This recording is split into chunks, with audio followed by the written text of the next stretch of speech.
ازيكم؟ انا شريف، عندي 35 سنة. انا شغال في مكتب توثيق عقود. شغلي كله عبارة عن ورق، مفيهوش اي حاجة مثيرة للاهتمام او مهمة، ورقيات زي ما بنقول. لحد ليلة من الليالي غيرت حياتي بالكامل. اليوم ده انا فاكره كويس اوي. كنت راجع متأخر من الشغل، الطريق كان ضلمة، كله هدوء، يوم عادي زي اي يوم. بس اليوم ده قررت اختصر الطريق.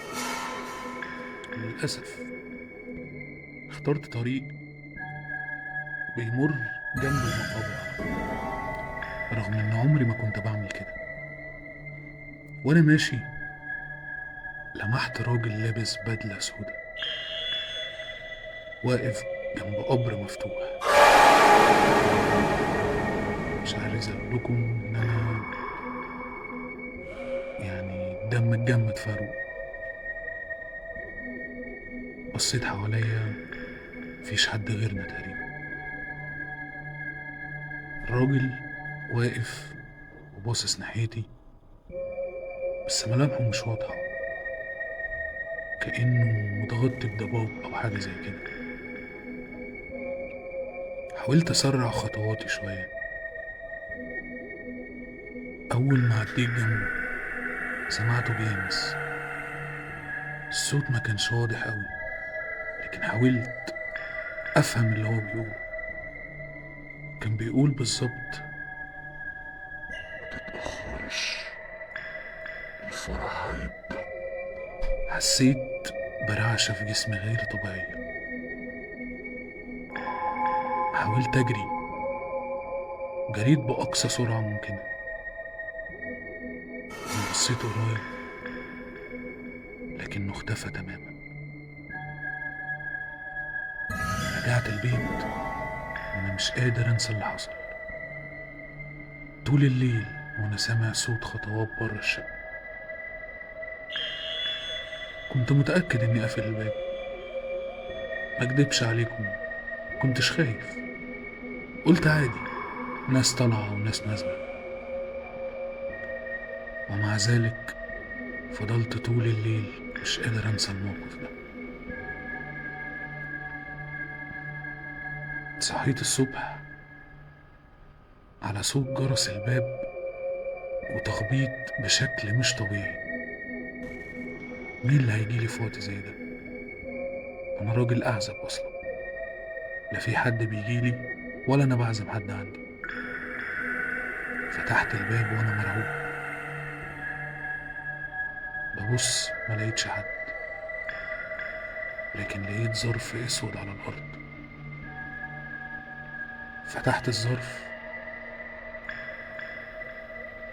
وكانت المفاجأة: لقيت دعوة لحضور فرح. بس اسم العريس كان اسمي، والعروسة اسمها نرجس. الغريب إن الاسم ده عمره ما مر عليا قبل كده في حياتي. حاولت أهدي نفسي وأقنع نفسي إنه ده مجرد مقلب، بس مين هيعمل فيها مقلب؟ أنا حرفيا حد وحيد في الدنيا، لا ليا صاحب ولا قريب. والدي ووالدتي توفوا وكنت وحيد ليهم. الغريب إن وأنا قاعد في الشقة، أول ما الدنيا ليلت سمعت صوت زفة جاية من الشارع. عادي، وقفت أبص من البلكونة ولقيت موكب زفاف غريب.